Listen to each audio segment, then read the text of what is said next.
welcome back to Computers for the Completely Clueless. I'm Lee Keller. Kim Cavanaugh, and we're talking Google Earth. Right. Well, we're going to dive right back into it, Lee. Yeah, it's a pretty cool program. Now, you know, it's really pretty nice. I mean, we see the image of the Earth here, but until you get down at the ground level, you don't really appreciate how cool this application is. Because not only does it show you like a map view or a satellite view, but also it could show you topographic view. Yeah, so the tilt and everything. I would like to visit a place that I lived when I was in the Army called Green Mountain Falls, Colorado. Oh, lost my connection or something? I don't know. There we go.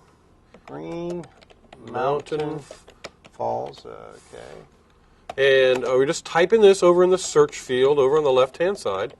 And we got a little warning here. Okay. Well, no, we don't want to do that. And we're going to click on the... now, something you notice, it doesn't say go to. It says fly to. Fly to. And you'll see why in a minute here, because this is going to teach you to fly. If you just keep an eye on the Earth. This is really pretty cool. And so we're going to zoom in.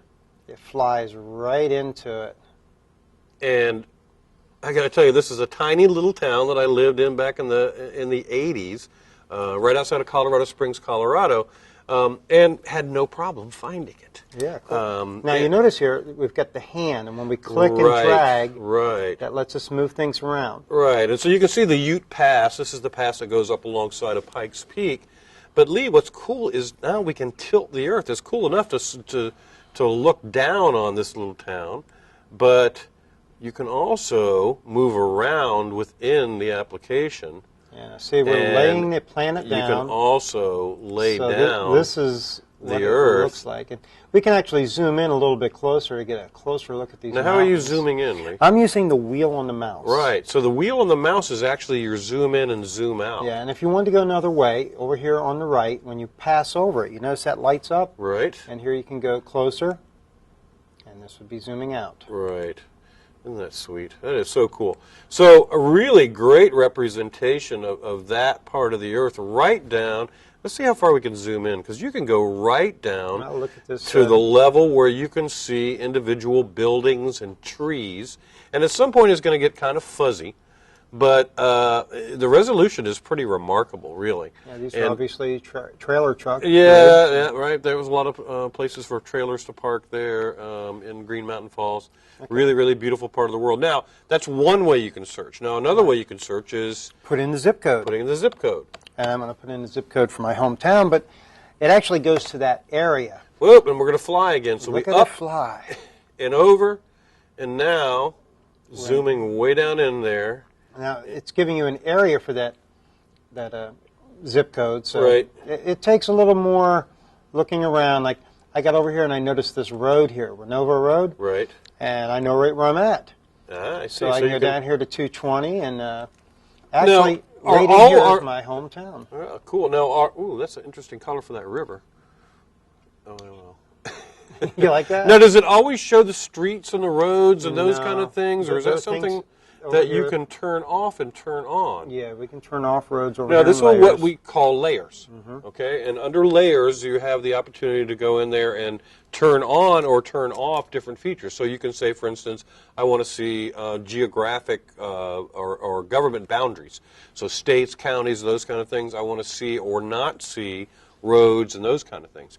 So this allows you to basically just by unchecking or checking, you can turn things off or on. And again, now you can lay down the Earth, change the perspective, and slide on over. Another thing I can do is I can spin this, whoops, I want to go this way. I can spin this around a little bit and look in different directions. Isn't that crazy? All right, let's go one other place. Where, how about, let's try a place that has some of these 3D models.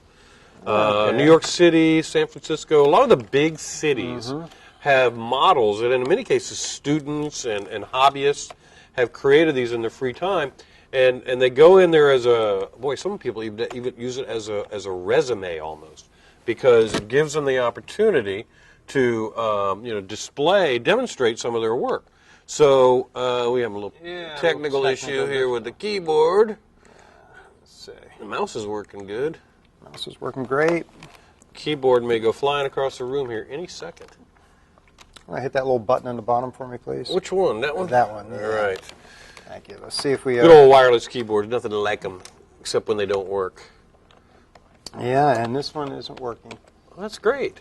Oh, it makes it a little more challenging. It makes it a lot more challenging, Lee. Makes it impossible, Lee.